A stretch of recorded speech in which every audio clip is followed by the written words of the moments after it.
2025 সালের এইচএসসি ও সমমানের পরীক্ষায় দেশের 9টি সাধারণ শিক্ষা বোর্ডের মধ্যে সবচেয়ে কম পাশের হারে রেকর্ড করেছে কুমিল্লা শিক্ষা বোর্ড।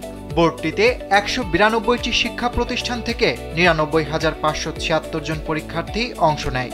তাদের মধ্যে 48,657 জন পরীক্ষার্থী পাশ করেছে। এই বোর্ডে পাশের হার 48.86%।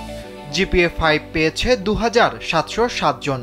তবে ফলাফল বিবরণীতে দেখা গেছে কুমিল্লা শিক্ষা বোর্ডে এবার সবচেয়ে বেশি খারাপ ফলাফল হয়েছে ইংরেজি ও উচ্চতর গণিতে। International Standard University, New Dimensions in Education. ইংরেজিতে 99,576 জন পরীক্ষা দিয়ে পাশ করেছে 65,000 জন।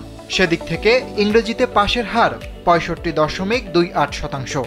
উচ্চতর গণিতে 24,706 জন পরীক্ষা দিয়ে পাশ করেছে 14,942 জন, অর্থাৎ পাশের হার 60.48%।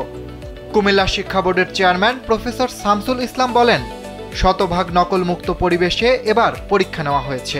কিছু ভেন্যু কেন্দ্র কমিয়ে আনা হয়েছে, যার কারণে ফলাফলে তৈরি হয়েছে বিপর্যয়।